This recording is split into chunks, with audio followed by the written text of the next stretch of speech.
qofku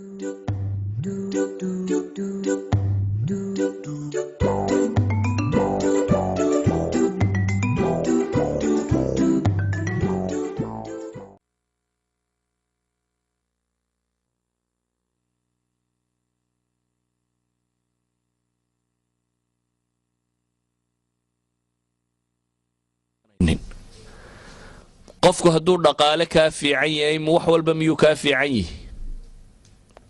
hadduu aqoonta maadiga kaa badiyo miyuu kaa badiyaa nolosha kale miyuu modelka yahay bini aadamku uu ku daydo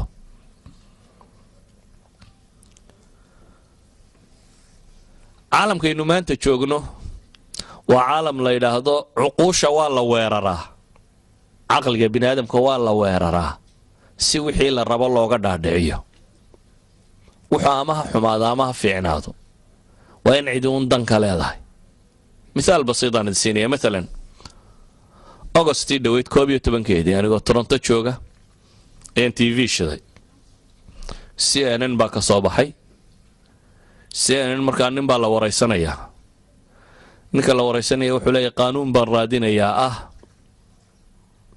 in la sameeyo adduunku gaar ahaan United Statesku Maraykanku inuu ictiraafo maalinta nigiska buu leeyahay nigiska soo taqaaniin underwearka buu maalin rabaa in la siiyo waa kuwan maalinta AIDS-ka maalinta waxa maalinta soo maqashaan wuxuu rabaa maalintii nigiska in la sameeyo signatures buu ururinayaa 50,000 buu marinayaa konton kun oo signature buu marinayaa saxiix ayuu soo ururiyay wuxuu rabaa inuu badiyo saxiixyadaasoo 1 milyan gaadhsiiyo si uu kaysku u noqon karo kays isturtiingahoodii yani kongresska la hordhigi karo oo markaasi looga doodo maalinta nigiska waxay weydiiyeen maalinta nigiska maxaa laga faa'iidayaa bay yidhaahdeen wuxuu yidhi markii aan daraasayay waxaan arkay buu yidhi suuq dhaqaalo fiican inuu ku jiro waxaan dareemay buu yidhi nigsaanta lagu xidho Maraykankaan xisaabiyey waa $13 billion baa ku baxa buu yidhi haddaan maalinta nigiska sii sameeyo buu leeyahay markaa waxay noqonaysaa waa market aad u cajiiba markaa marketkaasaan rabaa inaan qabsado buu leeyahay si uu marketka u qabsado ayuu ummadda dhan wuxuu rabaa inuu u sameeyo maalintii nigiska maxaan markaa maalinta nigiska tusaale ugu soo qaatay yani waxa weeyaan waxaan laynoo sheegaya tirada badan leh nolosha macna kama leh inagunbaa wax waynu aragnay waxa magac lagu tiriyey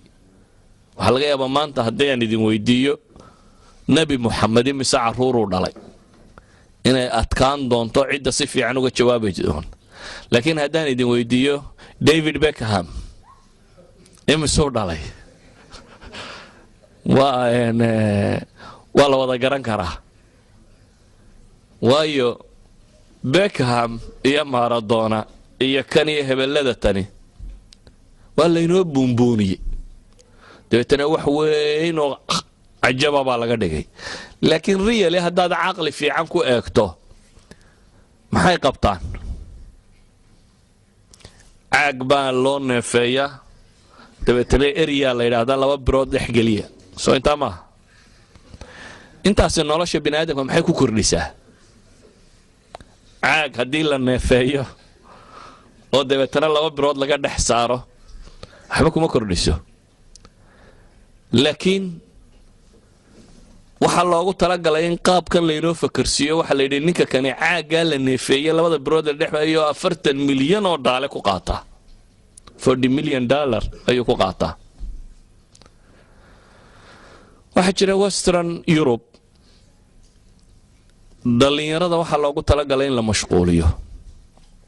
qofku markuu dhalinyaro yahay in la mashquuliyo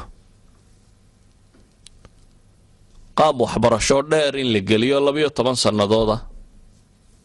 oo asliyan ku salaysan in da'da intuu ka yariyo qofka si loo hayn karo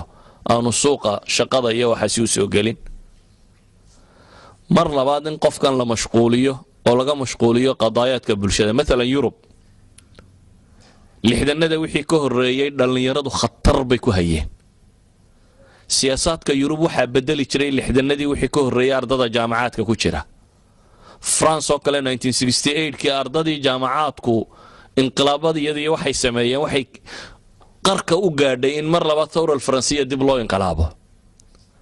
waxay ahaan jireen shuuciyiintii hore dhulkii ugu tirada badnaa ay ka faa'iidaysteen dhalinyaro joogay jaamacaadka iyo wixii ka hooseeyay laakiin dadkaasi si suuqa siyaasadda looga saaro waxa loo fakeray suuq cusub in loo sameeyo sport and music baa la geliyay qofka dhalinyarada waxa la yiraahdo waa caalamkan siyaasadani waxaan ka bax caalamka la adigu leedahay caalamka aad leedahay waa maxay ama waa music damdamta dhageyso iyo dadka qaylinaya oo waliba waxay ku qaylinayaan xataa aanu jirin literature-ka hadii la eego dadkan qaylinaya oo dhamay cabaadaya wax ay ku hadlayaan ma jiro waa uun iska cabaad lagu daray music lagu daray iyo kuwa la yiri kubadda area kubaddu waxa laga yaabaa inaad isleedahay war Mustafa maanta ma sportigu doonayo inuu wax ka sheego ama uu ceebayo qofka bini aadamka ah inuu jirkiisa kala bixiyo oo dhiso waa wax fiican caafimaadkiisa inuu ka shaqeeyo waa wax fiican waagay kubaddu wax caafimaad uu loo adeegsada ahayd hobby bay ahayd hobbyga maxaa la yiraahdaa qofku shaqo haystay waxana hobby ahaan buu sameyn jiray ma jirin nin yiraahdaa inuu kubad baan ka shaqeeyayo intaan u soo kalaho lacag lagu siiyaa ma jirin qofku shaqo kale uu kalihi jiray dhakhtar buu ahaa askari buu ahaa booliis buu ahaa siyaasi buu ahaa shaqo kale uu haystay kubadna waa ciyaari jiray kubaddu markaa waxa iska ahayd nooc entertainment yar oo fudud iyo inta ugu badan la wuxuu qofka bini aadamka isku dayo jirkiisa inuu ku kala bixiyo laakiin ka waa laga saaro waxa la geeyo suuqii dhaqaalaha waxa laga dhigay shirkadka ugu waaweyn ee maalqabeena waxa laga dhigay inamada yaryar ka dhex boodbooda in mid waliba 40 milyan qaato waxa laga dhigay in dadkoo dhan usbuuc dhan dunidoo dhamay TV-yada hor fadhida la yiraahdo koobkii dunida la ciyaaraya koobka dunidu muxuu yahay usbuuc kale in la hor fadhiyo la yiraahdo koobkii Yurub baa la ciyaaraya dadkii oo dhan koobabay daawanayaan waayo waa model si loo sameeyo la rabo dadku inay noocan ugu daydaan waxa laga yaabaa adigu maanta inaad adneys weydiinin subaxii marka iskuulka isugu timaadaba waxaad tirahdaan xalay yaa badiyay liiga ka sareeya toddobaadkan Manchester United baa ugu sareysa iyaba lagu muransay Real Madrid baa wada maxaa waxaan keenay waxa weeyaan iyadoo ay luntay huwiyadii ama identity-ga qofku waxaynu u baahanay inagu inaan isweydiino identity-ga kumaatay man ana inaad marka hore isweydiiso kumaanahay maxaan u noolahay maxaan rabaa inaan dunidan ka qabto maxaan u joogaa haddaad taa garato waxaad garanaysaa yaad ku dayanaysaa markaa yaa model ku ah yaa tusaale ku ah oo aad ku dayanaysaa waxaynu u baahanay inaynu garanno inaad tahay qof muslima oo ilaahay rumeeyay subxaanahu wa tacaala waxaad garanaysaa noloshu inaad waqti yar joogayso waqtiga yar aad joogtaan inuu yahay waqti lagu itixaamayo lagu talagalay inaad ka faa'iideysato waxaad ogtahay in aad dhiman doonto dabeetana lagu soo bixinayo aakhira la imanayo waqtigii yar aad joogtay wixii aad qabatay in lagu xisaabin doono yaa model ku ah markaa yaa tusaale ku ah ilaahay baa quraanka inoogu tilmaamaya cidda tusaale inoo ah إلهي سبحانه وتعالى أنتو أنبياء كسوا والرميب وحليهي أولئك الذين هدى الله فبهداه مقتده كوا سبا إلهي سبحانه وتعالى وكوي ألا هنونيي فبهداه مقتده هنون كودا كودا يبا إلهي سبحانه وتعالى هنون كودا يعني السلوك كودا رقم كودا qaabkay u fakarayeen qaabkay u cibaadeysanayeen qaabkay nolosha u arkayeen siday u fakarayeen iyaga kaga daydaba ilaahay quraan uu soo dejin kari lahaa sidiisa u qoran oo dadka la yiraahdo akhristo faahfaahsan laakiin ilaahay wuxuu soo diray waxyi kasto uu soo dejiyay rasuul baa la soo raaciyay rasuushu maxay qabanayeen waxay qabanayeen inay noqdaan tusaalaha xayiga tusaalaha nool ee loogu talagalay bini aadamku inuu ku daydo si uu u raaco waxay ahayn tusaale la rabo in dadka la tusiyo koow waxaan la faray inuu yahay wax la samayn karo fi maqduur albashar bini aadamka awoodiisa wax ka mid ah inuu yahay inuu dariiqa saxa yahay qaab nololeedka ugu fiican inuu yahay cidii tilmaami lahayd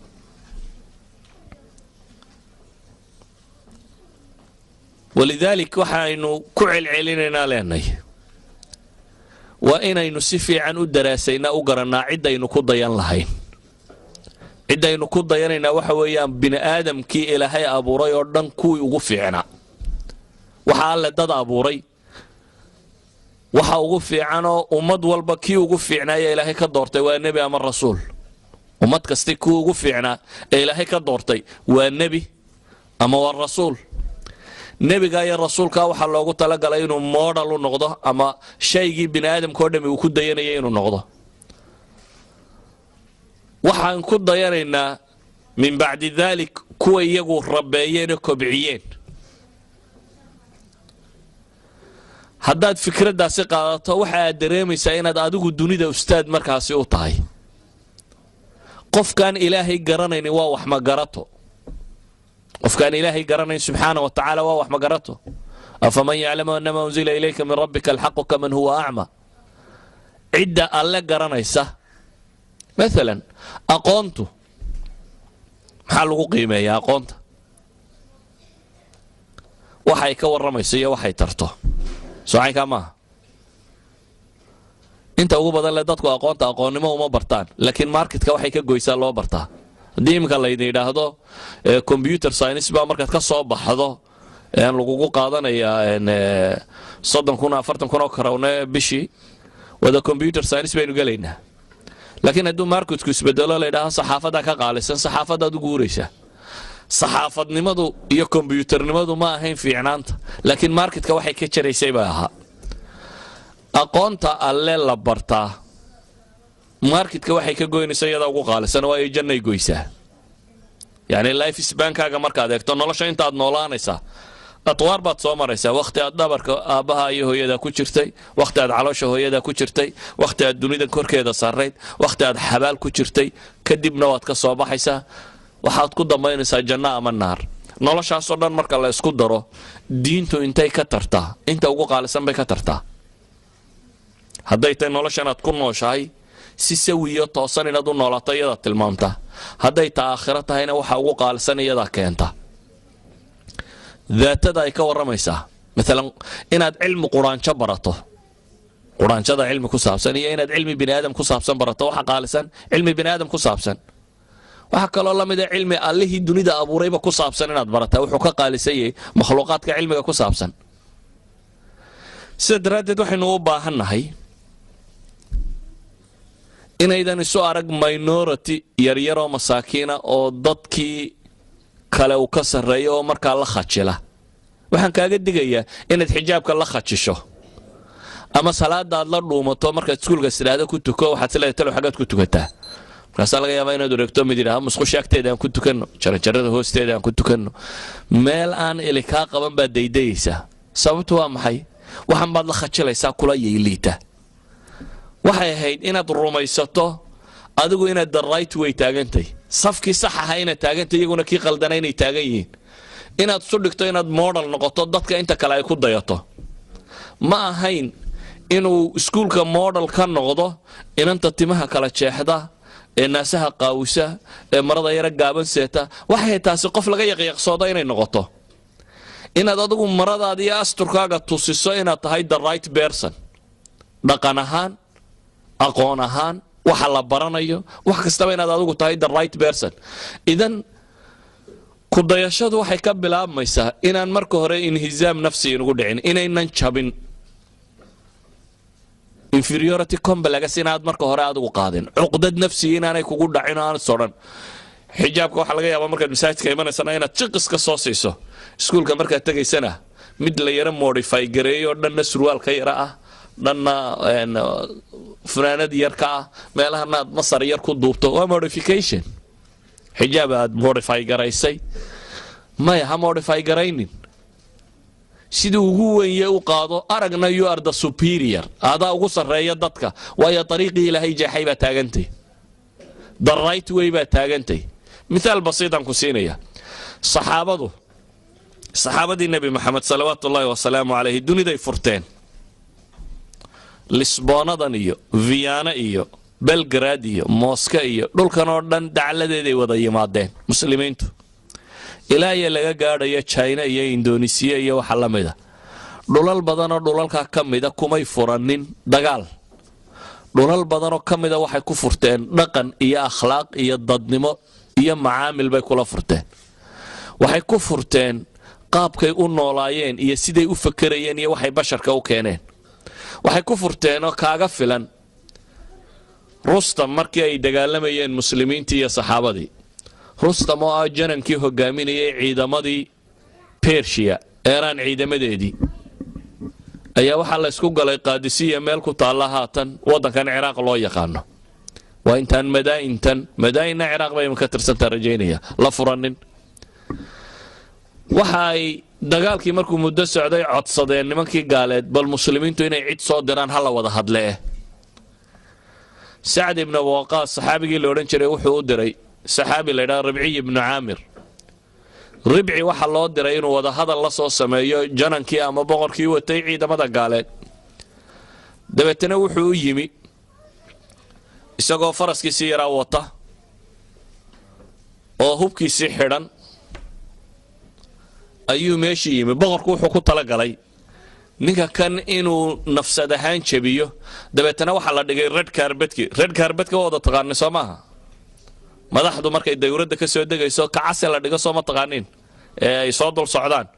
red carpetiskaas meel walba la dhigay dabeetana sariir buu boqorkii dhigtay wada dahab iyo waxaasi ka samaysan si uu halka ugu qaabilo ninkan muslimiinta u imanaya ninka muslimkii waa nin dagaal ka soo baxay faras yar iska wata oo 4-5 bilood dagaal ku soo jiray oo rafaad baad ka muuqda nin dagaalansan oo soo socday waxay yiraahdeen boqorka looma tago adigoo hubka sitee hubka dhig wuxuu ku yidhi anigu idinma iman idinka ay yeedhay hubkayga ma dhigay anigoo waxayga sita haddaan rabtaan inaan u tago waa u tagay haddii kalena waa iska noqonaya boqorkii baa loo tago waxa la yidhi boqorow ninkii wuxuu diiday inuu hubka dhigo yani waa aragteenoo dee madaxda hub loolama galo waayo dadka kanima haddada ilaahay aaminsan oo iskhiyaamaynayaan laakiin ninka muslimka ay qowlkiisa ku dhaqmaa saasi daraaddeed intuu qowl sameeyo qadri kama dambayso waxba khiyaameeya haddana wuxuu yidhi hubkayga dhigi maayo anigoo hubkayga sita haddii loo baahan yahay waan u tagaya boqorka waxa la yidhi boqorow ninkii hubkii diidi inuu dhigo soo daayaa la yidhi maca hubkiisa faraskiisii yaraa buu soo duleriyey baa la yidhi qadiifadihii red carpetka ahaa boqorka agtiisa markuu marayay baa la yidhi intuu faraskii ka daadagay ayuu barkimooyinkii waaweynaa meesha la dhigo mid ku xidhay bay yidhahdaan culimada taariikh mid ka mid ah barkimo hogaankii yaraa ee faraska ugu xidhay dabeetana wuxuu yimi boqorkii markaa su'aal buu weydiiyey maxaa idin soo saaraya wuxuu ka fakarayaa dadkan magaaja wadankoodii ka keentay ma waxan baa keenay haddii markaa ay tahay gaajo iyo baahi uun waxan wada dee waxbaa la idin siinaya iska noqda baa la rabaa in la yidhaahdo maxaa idin soo saaray baa la yidhi wuxuu ugu jawaabay markaasi ilaahay baa na soo bixiyey waxaana naloo soo bixiyey inaanu dadka ka saaro dulmiga diimaha aanu u saarno cadaaladda islaamka inaanu ka saarno cidhiidhiga adduun waanu u saarno ballaadhkeeda isagaa cidhiidhi dad ka saaraya min dayqi dunya ila sicatiha cidhiidhi adduun buu ka saarayaa ballaadh buu geynayaa ninka kani muxuu rumaysan yihi meeshaan uga socda baytulqasiidku waxa weeyaan ninkani wuxuu rumaysnaa inuu isagu yahay ustaadkii dunida loo soo diray professorkii loogu talagalay inuu caalamka wax baro muxuu barayaa wuxuu barayaa waxyu samaa warkii alluu sidaa ninka ilaahay warkiisa sidaana cid kasta isagaa ka aqoon badan waayo wuxuu sidaa aqoontii ugu sarraysay sidaa awgeed buu wuxuu u soo bandhigayaa isagoo kalsooni qaba ayuu wixii uu rumaysnaa soo bandhigayaa adigana waxa laga yaabaa adigoo muslima oo islaamnimo rumaysan oo caynkan inaad la dhuumato inaad isku daydo inaan dadku ku ogaanin inaad muslim tahay waa wax faal xun waxaan leenahay marka waa inaad garataa shakhsiyadaada kumaa tahay waa inaad garataa adigu muslim baad tahay kuwa kalena waa gaalo taa macnaheedu waxa weeyaan adigaa ku taagan dariiqii saxa ahaa iyana waxay taagan yihiin dariiqii qaldanaa taa macnaheedu waxa weeyaan adaa macallinkii la rabay inuu dadka wax u sheego wax tilmaamo iyana waa ardadii la rabay inay wax bartaan taa macnaheedu waxa weeyaan adaa marada aad sidataa maradii loogu talagalay inay bashariyadu ku dayato adaa moodhalkii la rabay in la buunbuuniyo iyaguna way qaawan yihiin waa meel laga naxaabay joogaan waa hilib wadhan meel aad looga naxaabay joogaan saa daraaddeed aday ahayd inaad isu dareento inaad tahay qudwadii ama ciddii bashariyada hogaaminaysay horkacaysay ee ariiqa sawaabka rabtay inay gaadhsiiso waxaa aad u foolxun markaa qofkii halkaa laga rabay inuu isagu intuu cuqdad qaado uu dambeeyo inuu isagu noqdo qof ka cabsada wixiisii inuu soo bandhigo bilaahi calaykum waxaan idin weydiinayaa haddii inanta isqaawisaa isqaawin ku faanaysa adigu maxaad mare ugu faani kari weyde yacni say macquul u tahy hadduu kani gaalnimo ku faanayo ilaahay ma rumaysnay ilaahay baan rumaysanay si aad ugu faani kari weydaa ahlu naar baan ahay hadduu kuugu faanayo ahlu jannaan ahay si aad ugu faani kari weyda geedi naar ku sii guuraya inaad daba guurtaa miyay fiicantahay adoo janno arkaya geedi naareed dadaad aragto hayaana oo guuraya oo naar u sii raran inaad ka daba guurtaa miyay fiicantahay adigoo awoodi karaya inaad janno u guurto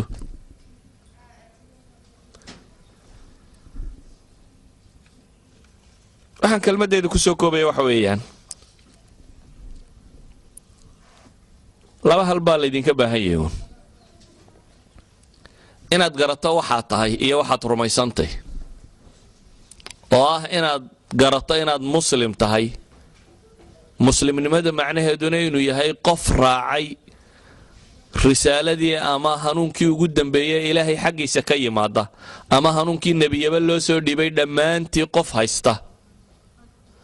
inaad garato markaa inay adiga dushaada saarantay dunidan inaad badbaadiso inaad garato inaad adigu markaa dunida moodhal u noqoto inaad hogaankii lagu dayan lahaa inaad noqoto inaad u fahamto dadka kani maxaad ka qaadan kartaa maxaanad se ka qaadan karin masaladaasaan dib ugu noqonayaa qofka muslimka ee moodhalka ahi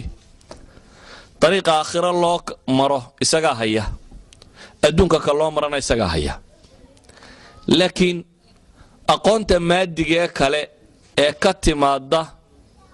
bashariyada ama bini'aadamka taariikh nololeedkiisii soo jireenka ahaa wixii ka ururay ee cilmiya maalan ama biology ha noqdo ama chemistry ha noqdo ama combyutar ha noqdo waa wax bini'aadamku uu kala dhaxlay oo ka soo ururay taas cidi kaama xigto qofka muslimkii meeshuu ka helaba isagaa xaq u leh waad ka qaadanaysaa idan brofesorka ama macallinku waxa ku saabsiisan culuumta la baranayo waad ka qaadan ee waxtarka leh ama waxa ku saabsiisan dhaqanka cultureka diinta aragtida nolosha saa nolosha loo qiimaynayo viewgaad nolosha ka yeelanayso adiga macallin inaad u noqoto lagaaga baahaya waayo adaa tii saxa ahayd haya marka adaa lagaaga baahaya inaad dunida macallin ha noqotid laakiin ceebteenni waxa weeyaan teenniina garanba mayno taynu rabnay inaynu macallin ku noqonno inaan garanaynin taasaa waxay keentay inaad noqoto weel madhan oo wixii lagu shubaba qaadan kara waxaan ku soo koobayaa rusushu ama nebiyadu waa tusaalayaashii dhabka ahaa ee loogu talagalay qofka bini'aadamkii nolosha dhammaanteed inuu kaga daydo hadday qiyaadiya maamul tahay qur-aanku wuxuu inoo tilmaamayaa rusul madax iyo siyaasiyiin noqotay nebi daawuud nebi sulaymaan waxay ahayd rusul siyaasiyiina oo madaxa oo ummad hogaamiso dowlada xukuntay hadday tahay jihaad iyo dagaalan iyo kan qur-aanku wuxuu ka waramayaa rusul hadday tahay waxay iminka kuu sheegayaane xornimo la raadiyo iyo dad la xoreeyo ummad xuquuqdeeda loo raadiyo rusul baa ilaahay qur-aanka kaga warramaya raadinaysay nebi muuse waxaa ilaahay ka warramaya wuxuu ka hor yimi fircawn oo dad kale dictatornimo u sheeganaya le anaa rabbi idiin ah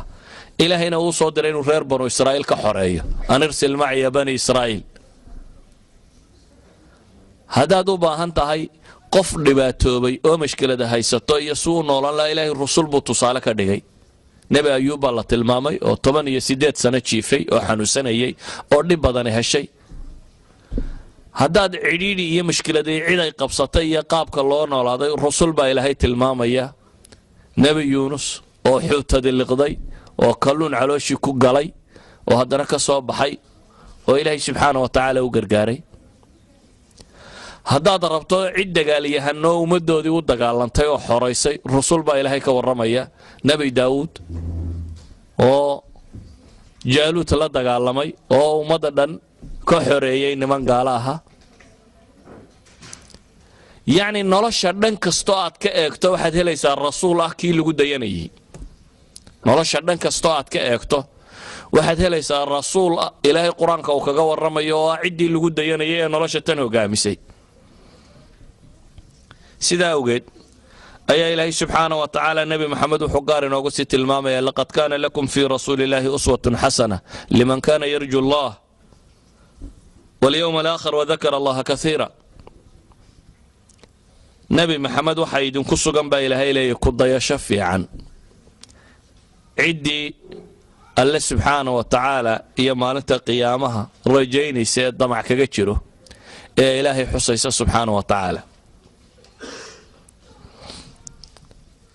waxaan ku soo koobaya oo ilaahay inooga digaya walaa tattabic ahwaa'ahum camaa jaa'aka min alxaq ilaahay wuxuu inooga digayaa dadka gaaleed hawadooda inaynu raacno inagoo ka tegayna xaqii alla soo dejiyey subxaana wa tacaala